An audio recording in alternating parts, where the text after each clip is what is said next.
بسم اللہ الرحمن الرحیم۔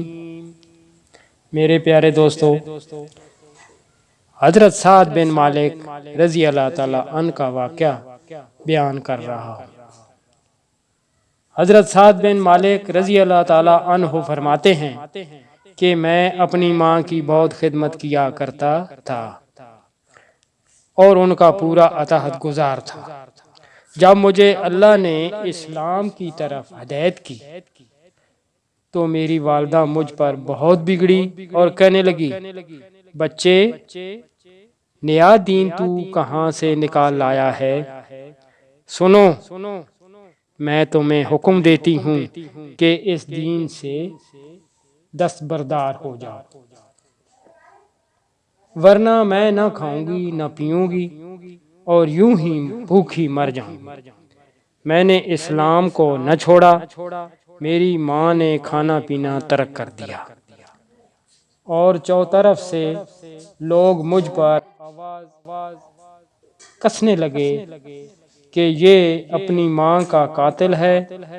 میرا بہت دل تنگ ہوا، میں نے اپنی والدہ کی خدمت میں بار بار عرض کیا، خوشامدیں کی، سمجھایا کہ اللہ کے لیے اپنی ضد سے باز آ جاؤ۔ یہ تو ناممکن ہے کہ میں دین محمد صلی اللہ علیہ وسلم کو چھوڑ دوں۔ اس بحث و تمہیس میں میری والدہ پر 3 دن کا فاقہ گزر گیا اور اس کی حالت بہت ہی خراب ہو گئی۔ تو میں اس کے پاس گیا اور میں نے کہا، میری اچھی ماں، سنو، تم مجھے میری جان سے زیادہ عزیز ہو، لیکن میرے دین سے زیادہ عزیز نہیں ہو۔ واللہ، ایک نہیں تمہاری 100 جانیں ہوں، اور اسی بھوک پیاس میں ایک ایک کر کے سب نکل جائیں تو بھی میں آخری لمحہ تک اپنے سچے دین اسلام کو نہ چھوڑوں گا، واللہ نہ چھوڑوں گا۔ اب میری ماں مایوس ہو گئیں اور کھانا پینا شروع کر دیا۔